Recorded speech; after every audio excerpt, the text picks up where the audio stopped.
Alright, here's the demo for Blossoming Love. You ready to start? Yep.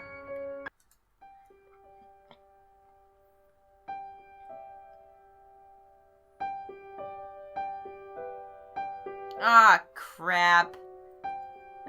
We might want to speed up the text a little bit.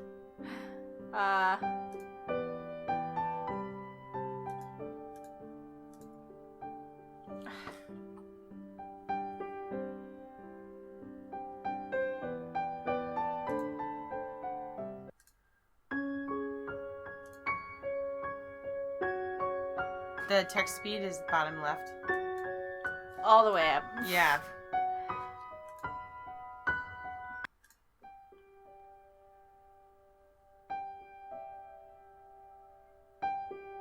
Ah, crap. I fell asleep again. I sit up with a start, blinking as I check my phone. 9 a.m. Okay. The train will be pulling in the station for another 30 minutes. At least the train car's empty. I wipe my face, glad no one saw me drooling in my sleep. There had only been a few people in here the last time I was awake. The steady rhythm of wheels running against the tracks continues on. It's hypnotizing. I can already feel myself getting sleepy again. But with a long yawn, I shake my head and get to my feet, stretching as I stand. No one but me, my luggage, and a too-cold train car. I'm starting to wish I had agreed to let my dad drive me. Does that say dads? My dad's drive me. Yeah, probably. My dad's drive me. They'd been so excited when I got my acceptance letter. I'd felt terrible having to tell them I wanted to go on my own. But Ivy, we want to be there for your first day at Lirio Academy, they'd begged. They were right too, weren't they?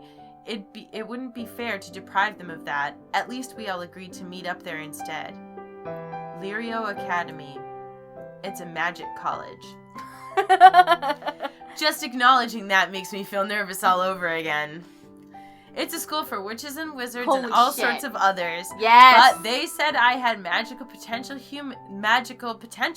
Humans usually get told that early on in life. So imagine my surprise to only be told that after I was out of high school.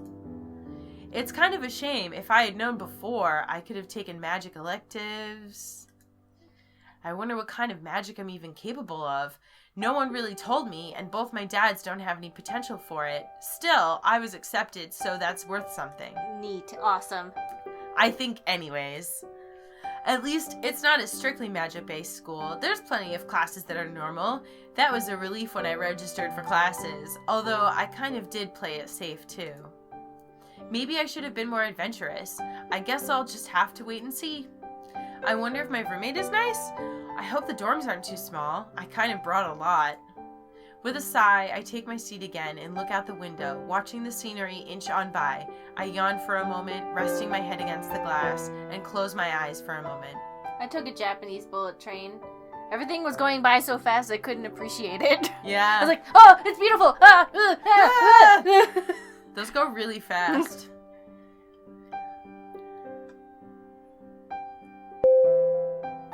Last stop. Ah! I jolt awake at the intercom's blaring, pushing off my seat, and tripping all over the luggage in front of me. Ow! Way to go, self. Last stop. Once again, this is the last stop. I mutter a little under my breath, getting my things. I know. I blink when I step outside. This isn't my stop. It did say last stop, but this... crap. Standing around isn't going to do anything, though. I dig in my purse for my phone to see what reception I have, paling a little at the sight of the time. 10 o'clock? How the hell was I asleep for an hour? I've run a hand through my hair, feeling more frazzled by the second, and my phone buzzes. The screen lights up, revealing all the texts I miss, and I read them over, getting more and more panicked with every last one. My phone buzzes again, and I yelp, nearly dropping the stupid thing. Ah, it's a phone call. I wonder if I should really answer. Shaking away my nervousness, I answer the phone. Hello?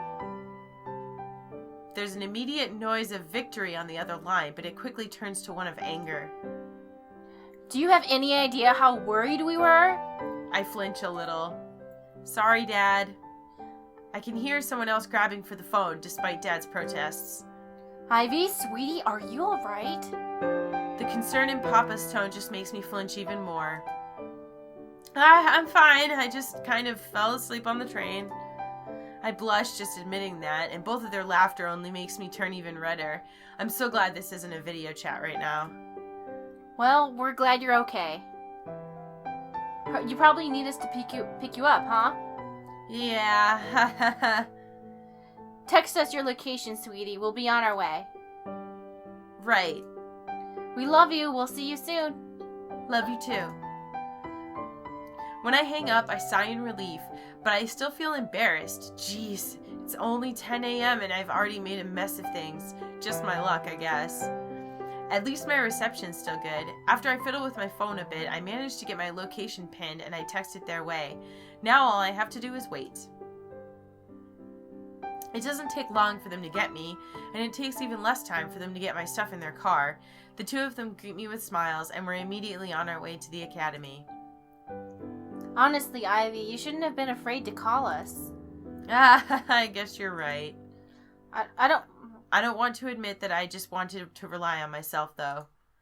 Or the fact I screwed up before I even got to campus makes me worry I'm not cut out for college after all. Instead, I just stare out the window as the drive continues on. I can hear Dad and Papa talking about something or other, but the nervousness gnawing at my stomach preoccupies all my other thoughts. It shouldn't be too much longer now, but I'm not sure if that's a good thing anymore. And sure enough, we arrive. Here we are. My stomach lurches a little. I hope I don't look too green. It's a nice looking school, a little too normal looking. Papa laughs. What were you expecting? I can see Dad frowning in thought from the rearview mirror. Something more fantastical, I guess. Papa snickers a little before I see him turning out of the corner of my eye. Ivy, honey, are you alright? I freeze. Sleepy. I yawn in an over-exaggerated manner and rub my eyes. Still kind of sleepy is all. Oh? He definitely didn't buy it. Come on then, and Adam. Come on, up and Adam. The fresh air will perk you right up. I laugh nervously. Okay. It doesn't take long for them to get ahead of me, the two of them carting around my things as easily as ever. They've already got the directions to my dorm room, and I keep straggling behind, taking in all the sights and sounds even more. I'd toured this place before, of course, but it's finally hitting me that this is going to be my home for the next year. Ugh, now I feel even more nervous than ever. I keep wandering and wandering. Until it finally occurs to me that I don't know where I am. I sigh, my shoulders slumping. Not again. How did I even get here? I look around, but no one really catches my eye. Everyone else walks past me without a care in the world. Excuse me? I bite back a noise of fright and peek over my shoulder, only to realize I wasn't even the one being talked to. A short ways away from me is a girl in an apron, holding what looks like a basket full of things in one hand and a tray in the other. She offers a bright smile to someone walking by her. Would you like a sample? And the smile fades when they walk by without a care. They didn't even look up at her. She looks discouraged too, but only for a moment. When she sees someone else coming by, she immediately smiles again. Hi, I'm from Hibiscus Cafe and... They walk by without even looking at her. She really does look upset. I don't think she's noticed me yet. Maybe I should talk to her? But I need to find my dorm too. Talk to her. No, we should talk to her. Well, it won't hurt to go over and give her some moral support, right? I walk over, giving her a nervous smile as I approach. Hey! But she gives me a warm, bright smile in response. Now that I'm closer, I can see the name tag pinned to her apron. Jasmine, huh? That's a pretty name. Hello, I'm from Hibiscus Cafe. Would you like a sample? She holds out the tray towards me, and I stare at the different baked goods on it, sweetbreads and croissants, and they all smell so good, too. Why would anyone pass it up? I'd love to. The other girl is practically beaming. Pick whatever you'd like. I have plenty. I make a grab for one of the croissants. It's got chocolate on it, too. With Jasmine's expectant gaze on me, I take a bite. Ah! It's amazing! The chocolate mixes well with the buttery, flaky croissant. I try to savor every bite, but it's still gone before I know it. That was so good! I eye the tray again, tempted to get another. Ah, no. I have to resist. You can have another, you know. Ah, maybe I was too obvious. But my traitorous hand grabs another croissant anyways. As I savor it, Jasmine giggles. Hibiscus Cafe is local. You should stop by sometime. We sell pastries and tea. Hang on, I know. I have a business card. She digs through one of her apron pockets and produces a business card after a few moments. There, come by for breakfast sometime, okay? I nod, mouth still full of delicious croissant goodness. Make sure to ask for me too. I'm Jasmine, although you probably noticed that from my name tag. Great, so we already got a girl's number. Yeah. School's going well so far. Hey, that worked out pretty good. Yeah. I nod again, swallowing. I will. Jasmine smiles at me, and I'm just about to introduce myself when my phone vibrates. I squeak in surprise, remembering what I was supposed to be doing. Sorry, I've got to go, but I'll come by that shop, I promise. I hurry off, but in the distance. I'll hold you to that. And I can't help smiling as I go on my way. Finally, finding the dorms took forever. Now I just have to find my room. But I can't make heads or tails of this place. My dads must be so mad at me right now. It's got to be around here somewhere. There's nameplates on every door, so my name's got to be around somewhere. But I'm so glued in checking all the nameplates that I don't look ahead, which means I end up running into someone ahead of me. Eek! Ah! I flinch at the sound of books clattering to the ground, and the girl I ran into whirls around to glare at me. Thanks a lot. Her angry look makes me shrink back, and instinctively I want to look down. But instead I take a shaky breath, keeping my gaze on her the best I can. I'm really sorry. You should be. She turns on her heel, muttering under her breath as she starts gathering her books up. There's so many of them. How is she even managing to carry them all? Sounds like a Hermione type. Yes. No, I can't think about that. I should help her. This was my fault after all. But she's kind of scary too. Yeah. Help her pick up those books. Here, this was my fault. Let me help. Huh? I start gathering up books as well, but the other girl seems to have stopped for a moment.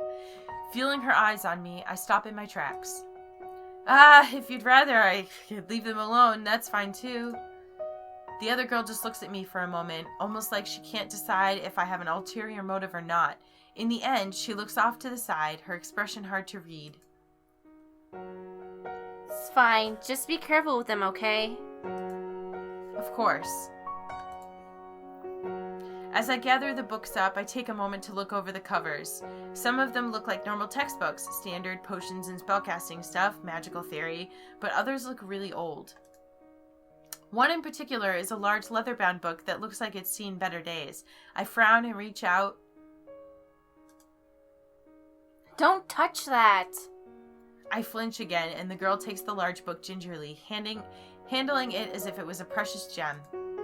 A strange expression comes to her face when she holds it, something tender. It must really mean a lot to her. I really shouldn't be staring. I busy myself with getting the last of the books, and I glimpse a composition notebook among everything else. Property of Violet. That must be her name. How pretty. It suits her somehow. I hand the last of the books to her, and she pauses before taking them from me, her expression almost hesitant. Hey, I'm sorry for snapping at you. Today's just been kind of stressful. I wasn't expecting that. It's no problem. I deserved it anyways for not paying attention. That's not... She cuts herself off, looking irritated again, but she frowns when she sees that I flinched again. After a moment, she speaks again, keeping her voice a little more level. it's still not an excuse, okay? Okay. And, thanks for sticking around. Most people don't. I nod, giving her a smile, and the girl pauses for a moment as if she wants to say something else. Yeah? She blinks after a moment, seemingly regaining her composure, and abruptly turns on her heel, not acknowledging me again. Wow. Wow, that's like tsundere As hell. as hell. I guess that's it then. Still, she wasn't as scary as I thought. Maybe we'll be in a class together? It'd be nice to make a new friend. How could you look at that interaction and be like, wow, I hope we get to be friends? Like, thanks, I guess, whatever. Thanks, I guess. You crashed into me and then I yelled at you. Oh my god, we're meant to be. Like, I think that's a good, a quick, this is a demo. yes. It has 6 different endings and 3 different romance options, all girls. Romanceable female characters. All the romance options are girls, and you play as a girl. Different body types. Different body types, and you can get diversity. The link is in the description. So it's free. I think you can get it.